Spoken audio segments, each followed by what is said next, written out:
नमस्कार दोस्तों, स्वागत है आप सभी का हमारे चैनल पौराणिक लोक पर। प्रभु श्री लक्ष्मी नारायण भगवान की जय। मित्रों, आप सभी को अक्षय नवमी की हार्दिक शुभकामनाएं। प्रत्येक वर्ष कार्तिक माह के शुक्ल पक्ष की नवमी तिथि के दिन आंवला नवमी मनाई जाती है। इसे आंवला नवमी भी कहा जाता है। पौराणिक मान्यताओं के इस दिन किया गया कोई भी शुभ कार्य अक्षय फल देने वाला होता है, अर्थात उसके शुभ फल में कभी कमी नहीं आती। आंवला नवमी का महत्व इसी बात से समझा जा सकता है कि इसी दिन द्वापर युग का प्रारंभ हुआ था, जिसमें स्वयं भगवान श्री कृष्ण ने जन्म लिया था। इस दिन भगवान विष्णु के साथ आंवला के पेड़ की पूजा करने का विधान माना जाता है। कहते हैं कि इस दिन आंवला के पेड़ की विधिवत पूजा करने के बाद सपरिवार पेड़ के नीचे बैठकर भोजन करने से सुख समृद्धि की प्राप्ति होती है और हर रोग दोष भय से छुटकारा मिल जाता है। साथ ही यह भी माना जाता है कि इस दिन आंवला के पेड़ की पूजा करने के साथ इस व्रत कथा का पाठ अवश्य करना चाहिए। ऐसा करने से भगवान विष्णु के साथ माँ लक्ष्मी अति प्रसन्न होती हैं। तो आइए सुनते हैं आंवला नवमी की व्रत कथा। आशा करते हैं कि आप पूरी कथा को प्रसन्न चित्त होकर सुनेंगे। पहली कथा इस प्रकार से है। यह कथा उस समय की है जब जगतगुरु आदि शंकराचार्य जी भारत भूमि पर सनातन धर्म के प्रचार और उत्थान के लिए भ्रमण कर रहे थे। वह अपनी यात्रा के दौरान एक गांव पहुंचे और वहां भिक्षा मांगने के लिए एक गरीब वृद्धा की कुटिया के सामने रुके। यह वृद्धा अत्यंत गरीबी और दयनीय अवस्था में जीवन यापन कर रही थी। उसके पास संपत्ति और वस्त्र भी बहुत कम थे, किंतु वह अपने आत्मसम्मान और धर्म के प्रति समर्पित थी। शंकराचार्य के द्वार पर आकर भिक्षा मांगने की आवाज सुनकर वृद्धा कुटिया से बाहर आई। उस वृद्धा ने बड़ी विनम्रता और संकोच के साथ कहा, हे महात्मन, मेरे पास देने योग्य कुछ भी नहीं है। मेरे पास केवल एक सूखा आंवला है जो मैंने अपने भिक्षा पात्र में रख छोड़ा था, और इसे भी मैं अपने ही भोजन के लिए संजोए हुए थी। किंतु आज आप जैसे महात्मा का दर्शन प्राप्त हुआ है, यह मेरे लिए सौभाग्य की बात है। इसलिए मैं यह सूखा आंवला आपको भिक्षा स्वरूप समर्पित करती हूँ। शंकराचार्य ने वृद्धा की दशा को देखकर उसकी स्थिति पर दया करते हुए कहा, माँ, इस समय तुम अत्यंत कठिनाई और अभाव में जीवन जी रही हो, फिर भी तुमने अपने पास का एकमात्र आंवला भिक्षा में दे दिया। तुम्हारे इस दान का मूल्य अनमोल है। उनकी हृदय से निकली करुणा वृद्धा की स्थिति को परिवर्तित करने का संकल्प बन गई। शंकराचार्य ने तुरंत ही अपनी आंखें बंद की और देवी लक्ष्मी का ध्यान करते हुए कनकधारा स्तोत्र के 22 श्लोकों का उच्चारण आरंभ किया। मंत्रों की शक्ति से देवी लक्ष्मी का दिव्य आवाहन हुआ और स्वयं महालक्ष्मी ने दर्शन देते हुए पूछा, शंकराचार्य, किस कारण आपने मुझे यहाँ बुलाया है? शंकराचार्य ने वृद्धा की स्थिति बताते हुए कहा, हे माता, यह वृद्धा अत्यंत गरीबी में अपना जीवन बिता रही है। इसे इस दयनीय दशा से उबारने की कृपा करें। महालक्ष्मी ने अपनी मधुर मुस्कान के साथ कहा, शंकराचार्य, यह वृद्धा पूर्व जन्म में अत्यंत कंजूस रही है। इसने कभी किसी को दिल से दान नहीं किया। इस कारण इसका वर्तमान जीवन अभावों में व्यतीत हो रहा है। कर्मों का लेखा जोखा सबके साथ होता है और इसके वर्तमान दुख उसके पिछले कर्मों का ही फल है। शंकराचार्य ने विनम्रता से कहा, हे महालक्ष्मी, मैं आपके न्याय और नियमों का सम्मान करता हूँ, परंतु इस वृद्धा ने आज इस जन्म में अपनी संपूर्ण श्रद्धा और संपूर्ण पूंजी मुझ पर समर्पित कर दी है। वह सूखा आंवला जो इसके पास मात्र एक ही बचा था, वह भी उसने अपनी भक्ति भाव से मुझे अर्पित कर दिया। इस दान के लिए इसे प्रसन्नता का फल मिलना चाहिए। क्या इस दान की निष्ठा इसके पूर्व जन्म के पापों को धोने के लिए पर्याप्त नहीं है? शंकराचार्य की करुणा और उस वृद्धा की निष्ठा से प्रसन्न होकर देवी लक्ष्मी ने उसकी कुटिया में स्वर्ण के आंवलों की वर्षा कर दी। अचानक उस कुटिया के आंगन में सोने के चमकते आंवले गिरने लगे।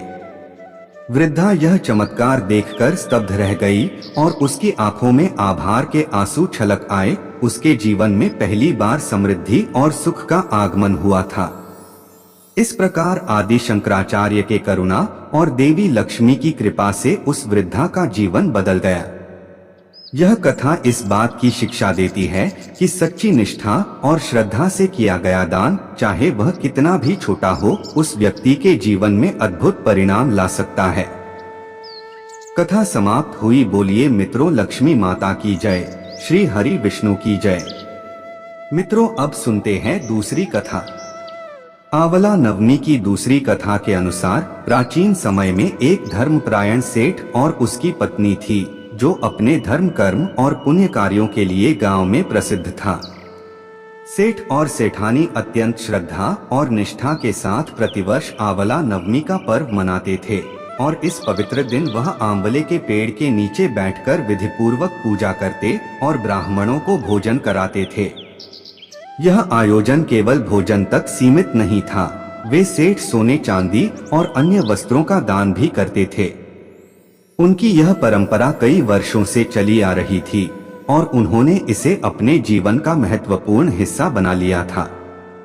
लेकिन सेठ के बेटे इस धार्मिक परंपरा को समझने में असमर्थ थे। उन्हें अपने पिता का यह धर्म कार्य व्यर्थ और पैसे की बर्बादी लगती थी। वे बार बार अपने पिता से इसका विरोध करते और झगड़ते थे और कहते कि पिताजी, ये सब पैसे का नुकसान है, इतना धन क्यों खर्च करते हैं आप? इन ब्राह्मणों को भोजन कराने और सोना चांदी दान देने का क्या लाभ? बेटे कहते। लेकिन सेठ अपने विश्वास में अडिग थे। वह जानते थे कि धर्म कर्म के कार्यों से सुख समृद्धि मिलती है और इसे करते रहना चाहिए। अपने बेटों के इस रवैये से आहत होकर सेठ सेठानी ने एक दिन घर छोड़ने का निर्णय कर लिया। उन्होंने अपने घर और संपत्ति को छोड़कर एक नए गांव में जाने का संकल्प लिया। वहां पहुंचकर उन्होंने एक छोटी सी दुकान खोली और अपने नए जीवन की शुरुआत की। सेठ ने आंवला नवमी का महत्व समझते हुए अपनी दुकान के सामने एक आंवले का पेड़ लगाया। वह नित्य उसकी देखभाल करते और हर आंवला नवमी पर उसी पेड़ के नीचे ब्राह्मणों को भोजन कराते, पूजा करते और दान देते। भगवान की कृपा ऐसी हुई कि सेठ की छोटी सी दुकान चलने लगी और धीरे धीरे वह संपन्न होने लगे। उनकी भक्ति, निष्ठा और नियम के प्रति समर्पण देखकर गांव के लोग भी प्रभावित होने लगे। उनका यह धर्म कार्य न केवल उनकी संपत्ति में वृद्धि कर रहा था, बल्कि उनके जीवन में भी सुख शांति का संचार कर रहा था। उधर सेठ के पुत्रों के व्यापार में लगातार गिरावट आने लगी। घर में अशांति और कर्ज का भार बढ़ने लगा। जो घर पहले धन धान्य से भरपूर था, अब वहां धन अभाव का माहौल था। कुछ समय बाद उनके मन में यह बात समझ आने लगी कि उनका सारा व्यापार और संपत्ति वास्तव में उनके पिता के पुण्य कर्मों का ही परिणाम था। पिता के धर्म कर्म और दान पुण्य के कारण ही उनके जीवन में सुख और समृद्धि थी। आखिरकार अपने कष्टों से व्यथित होकर वे अपने पिता के पास पहुँचे और अपने किए पर पछताते हुए उनसे क्षमा मांगने लगे। पुत्रों ने कहा, पिताजी, हमें अब समझ आ गया है कि आप धर्म और परंपरा का पालन कर रहे थे और आपके पुण्य के कारण ही हमारा व्यापार चलता था। कृपया हमें क्षमा कर दें। सेठ ने पुत्रों की बातों को सुनकर उनकी गलती को क्षमा कर दिया और उन्हें आंवले के पेड़ की महिमा और आंवला नवमी की पूजा का महत्व समझाया। पुत्रों ने भी उसी दिन से अपने पिता के दिखाए मार्ग पर चलना शुरू किया। उन्होंने आंवले के पेड़ का पूजन किया और प्रत्येक आंवला नवमी पर ब्राह्मणों को भोजन कराना और दान देना शुरू कर दिया और धीरे धीरे उनके जीवन में पुनः समृद्धि आने लगी। व्यापार में वृद्धि हुई, घर में सुख शांति का वास हुआ और हर ओर खुशहाली का माहौल बन गया। मित्रों, आंवला नवमी की यह कथा हमें बताती है कि धर्म, पूजा और पुण्य कर्मों का महत्व हमारे जीवन में कितना आवश्यक है। जीवन में जब हम धर्म और परंपराओं का पालन श्रद्धा और निष्ठा से करते हैं तो ईश्वर हमारी सहायता करते हैं और हमारा जीवन सुख समृद्धि से भर देते हैं। कथा समाप्त हुई तो बोलिए मित्रों श्री मन्नारायण हरि जय मां लक्ष्मी। अब सुनते हैं तीसरी कथा। एक समय की बात है जब देवी लक्ष्मी ने पृथ्वी पर भ्रमण का विचार किया। अपनी यात्रा के दौरान उन्होंने मन ही मन सोचा कि क्यों ना इस अवसर पर भगवान विष्णु और भगवान शिव की एक साथ पूजा करने का सौभाग्य प्राप्त किया जाए। किंतु एक समस्या उनके सामने यह आई कि भगवान विष्णु और भगवान शिव की एक साथ पूजा कैसे की जाए, क्योंकि दोनों की पूजा विधियां और प्रिय वस्तुएं अलग अलग हैं। भगवान विष्णु को तुलसी अर्पित करने से प्रसन्नता होती है, जबकि भगवान शिव को बेलपत्र अत्यंत प्रिय है। माता लक्ष्मी विचारों में खोई थीं, तभी अचानक उनके मन में एक अनोखा विचार आया। उन्होंने स्मरण किया कि आंवला एक ऐसा वृक्ष है जिसमें तुलसी और बेल दोनों के गुण होते हैं। आंवला के वृक्ष में ऐसी अद्वितीय शक्ति है जो भगवान विष्णु और शिव दोनों को समर्पित करने योग्य है। तुलसी श्रीहरि विष्णु को अत्यंत प्रिय है और बेल पत्र भगवान भोलेनाथ को। इस प्रकार आंवला के वृक्ष को विष्णु और शिव का प्रतीक मानकर उन्होंने उसी की पूजा करने का निर्णय लिया। यह अत्यंत ही पावन नवमी तिथि का दिन था। माता लक्ष्मी ने विधिपूर्वक आंवले के वृक्ष की पूजा आरंभ की। उन्होंने मंत्रोच्चारण के साथ आंवले के वृक्ष का अभिषेक किया, पुष्प, दीप और धूप अर्पित किए और समर्पण भाव से उसे प्रणाम किया। उनकी भक्ति और पूजा की शक्ति से प्रसन्न होकर भगवान विष्णु और भगवान शिव दोनों प्रकट हुए। दोनों देवों को एक साथ अपने समक्ष पाकर देवी लक्ष्मी अत्यंत प्रसन्न हुई और उन्हें अपने हाथों से भोजन कराने का संकल्प लिया। माता लक्ष्मी ने आंवले के वृक्ष के नीचे भोजन बनाने का निर्णय लिया। उन्होंने वहीं पर एक चूल्हा तैयार किया और बड़े श्रद्धा भाव से विभिन्न प्रकार के पकवान बनाए। इस पवित्र स्थान पर उन्होंने विष्णु और शिव दोनों को भोजन परोसा। भगवान विष्णु और भगवान शिव ने लक्ष्मी माता द्वारा बनाए गए भोजन को स्वीकार किया और अत्यंत प्रसन्न हुए। देवी लक्ष्मी ने स्वयं भी भगवानों के साथ आंवले के वृक्ष के नीचे बैठकर भोजन किया। यह दृश्य अत्यंत अद्भुत था, जहां तीनों महाशक्तियां एक साथ विराजमान थीं। भगवान विष्णु ने प्रसन्न होकर माता लक्ष्मी को आशीर्वाद दिया, हे देवी, आज आपने एक अनोखी पूजा संपन्न की है, जिससे यह स्थान पवित्र हो गया है। पृथ्वी पर जो भी इस दिन आंवले के वृक्ष की पूजा करेगा और इसके नीचे बैठकर भोजन करेगा, उसे अक्षय पुण्य फल प्राप्त होगा। भगवान शिव ने भी लक्ष्मी माता को आशीर्वाद देते हुए कहा, हे लक्ष्मी, आज नवमी के दिन तुमने आंवले के वृक्ष की पूजा कर हमें प्रसन्न किया है, इसलिए इस दिन को आंवला नवमी के रूप में मनाया जाएगा। जो भी इस दिन आंवले के वृक्ष का पूजन करेगा, ब्राह्मणों को भोजन कराएगा और दान देगा, उसके सभी पाप समाप्त हो जाएंगे और उसके जीवन में सदा सुख समृद्धि बनी रहेगी। तभी से आंवला नवमी का यह पर्व मनाने की परंपरा आरंभ हुई। इस दिन भक्तजन आंवले के वृक्ष की पूजा करते हैं, इसके नीचे बैठकर भोजन बनाते और करते हैं तथा ब्राह्मणों को भी भोजन कराते हैं। इस दिन आंवला नवमी के शुभ अवसर पर आंवले का सेवन करना भी अत्यंत शुभ माना जाता है, भले ही यह आंवले के वृक्ष के नीचे संभव न हो। आंवला नवमी की यह पवित्र कथा हमें सिखाती है कि श्रद्धा और निष्ठा के साथ किए गए पूजा पाठ और दान पुण्य से भगवान विष्णु, माता लक्ष्मी और शिव जी की कृपा प्राप्त होती है। इस पवित्र दिन की महिमा अपरंपार है, जो हमें जीवन में शुद्धता, समृद्धि और अक्षय पुण्य प्रदान करती है।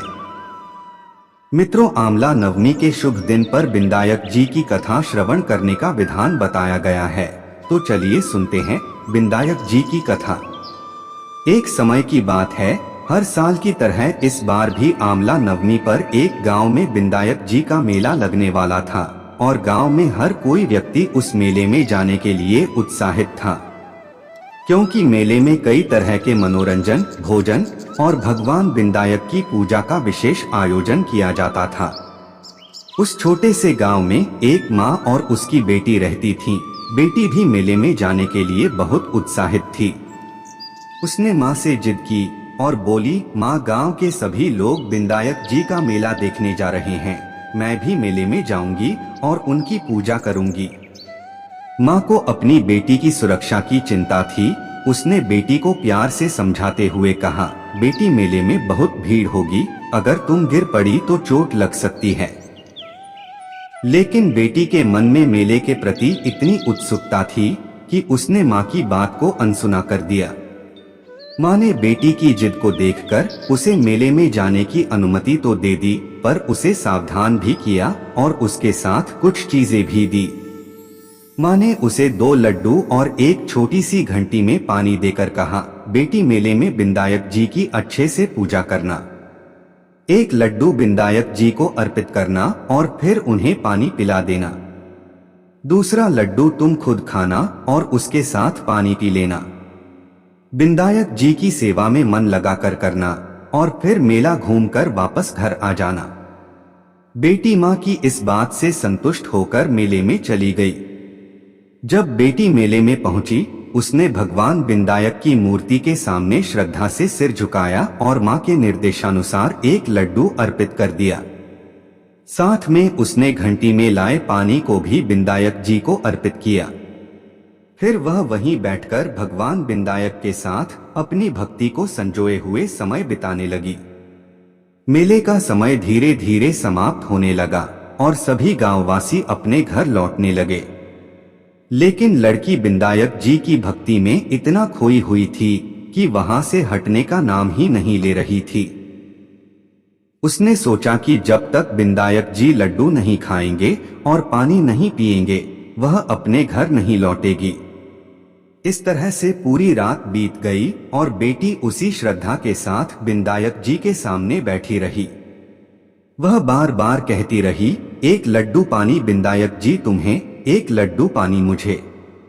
यह देखकर भगवान बिंदायक प्रसन्न हुए और सोचने लगे कि यदि मैंने लड्डू खाकर पानी नहीं पिया तो यह बच्ची अपने घर नहीं लौटेगी।